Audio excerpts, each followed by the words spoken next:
श्री राधे दोस्तों, शैतानी दुनिया एक रहस्य में आपका स्वागत है। और फिर से आए हैं हम नए सवालों के साथ।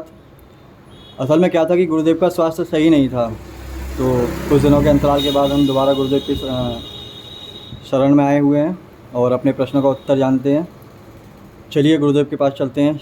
चरण स्पर्श गुरुदेव। गुरुदेव, सर्वप्रथम मैं जानना चाहूँगा आपका स्वास्थ्य कैसा है? ठीक है, थोड़ा बहुत। चलिए, ज़्यादा तेज नहीं बोल पाऊंगा वरना खांसी आएंगे। जी गुरुदेव। बस गुरुदेव, कुछ हमारे प्रश्न थे हाँ बोलो। जिनको मैं रख रहा हूँ, और शायद से मेरी क्या अनेकों लोगों की ये सोच होगी कि इस तरह की कुछ चीज़ें सामने आएँ जो शायद किसी ने ना कही हो, ना सुनी हो, और उनकी जिज्ञासाएं ख़त्म हो। गुरुदेव, सबसे पहले मैं तेलीय मसान के विषय में बात करना चाहूँगा। तेलीय मसान क्या होता है, कैसे उत्पत्ति हुई, कैसे सिद्ध होता है, इस तरह से? हाँ, बहुत बहुत भ्रांतियां हैं तेलिया मसान के विषय में। मैं आप लोगों को वो चीज़ें बताऊंगा जो अटल सत्य है। तेलिया मसान मसानों में बुद्धिमता में श्रेष्ठ माना गया है, यानी कि ये चालाक प्रवृत्ति का मसान होता है। ठीक है। अब जैसा कि आपको पता है, बाबा बीरबुला की मसान, ठीक है, भूरा मसान, कलुआ मसान, जिन कितने मसान हैं, लेकिन जो मसानों में कहें बुद्धिमता के मामले में श्रेष्ठता का बात आती है, ठीक है, श्रेष्ठता नहीं कहेंगे, चालाकी कहेंगे। क्योंकि ऐसा होता है,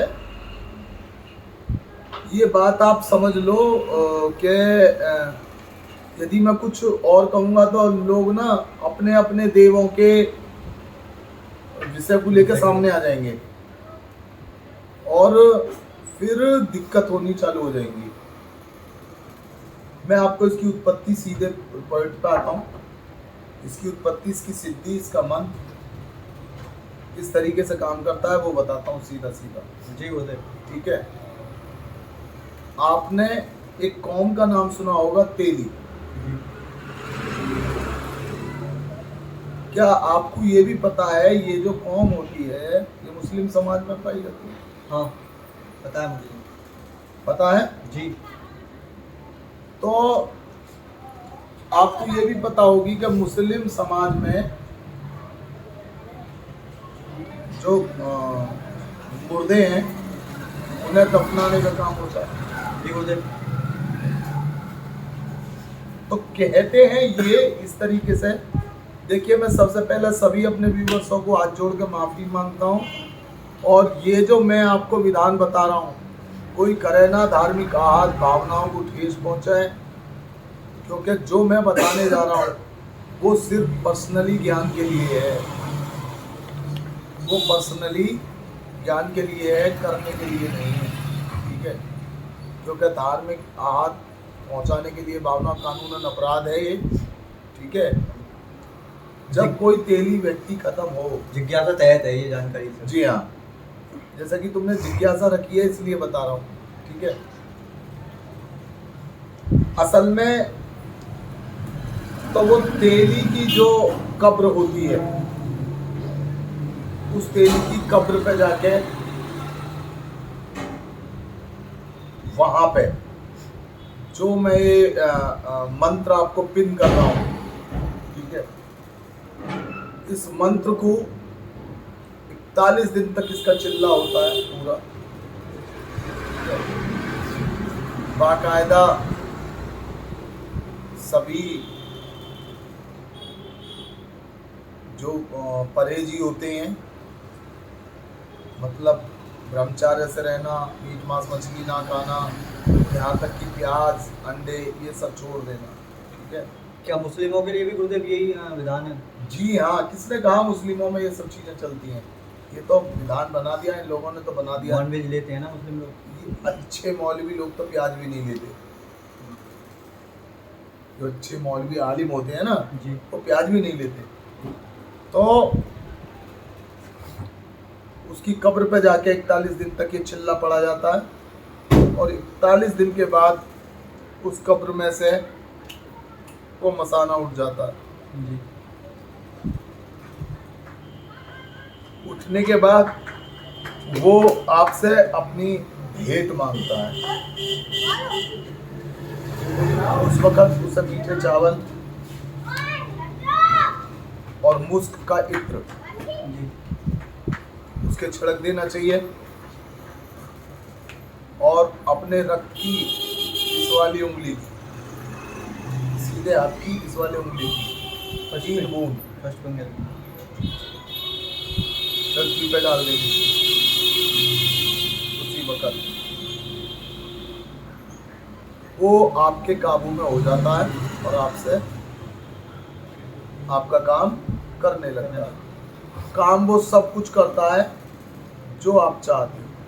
मुख्यतः इसके काम ऊट पटांग होते हैं, जुआ, सट्टा, लॉटरी, ये सब चीज़। ठीक है, अच्छा। अब मैं आपको इसका ये जो है एक रूप है, इसका कपालिक रूप सुनाता हूँ। जो औंघड़ कपालिक लोग जो होते हैं, जी।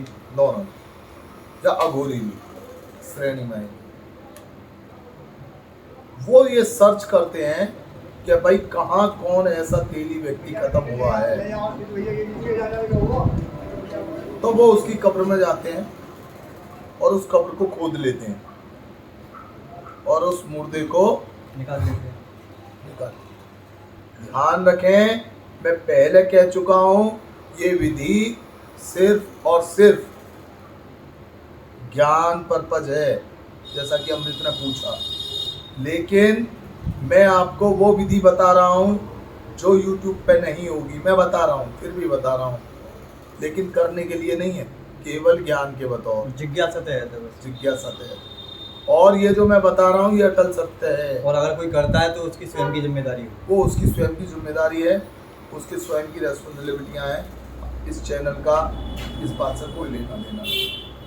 ठीक है, उस मुर्दे को निकाल लिया जाता है, मुर्दे की टांगें बांधी जाती हैं और उसे ऊपर लटका दिया जाता है उल्टा करके। उल्टा करके। उसके नीचे आग जलाई जाती है।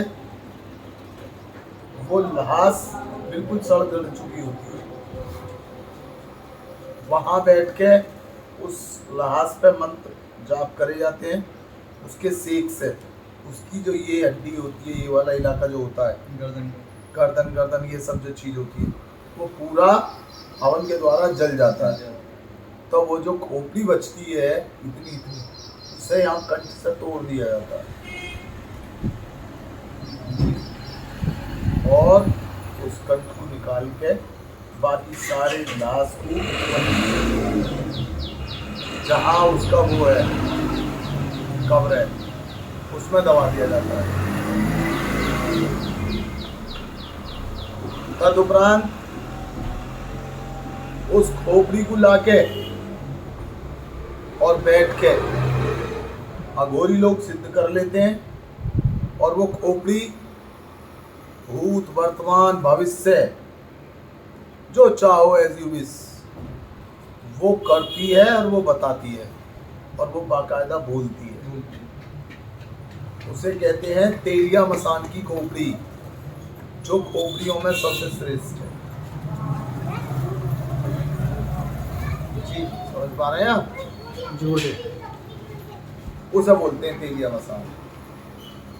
और इसका इन दो विधियों से अलग और कोई विधान नहीं। गुरुदेव इससे हम सत्कर्म करा सकते हैं, अगर जैसे कोई सिद्ध हो जाता है तो इससे सत्कर्म कर सकते हैं? नहीं, जैसे कि आपने पहले बताया कि अगर हम नॉर्मल तरीके से सिद्ध करते हैं हाँ तो उससे कर सकते हैं।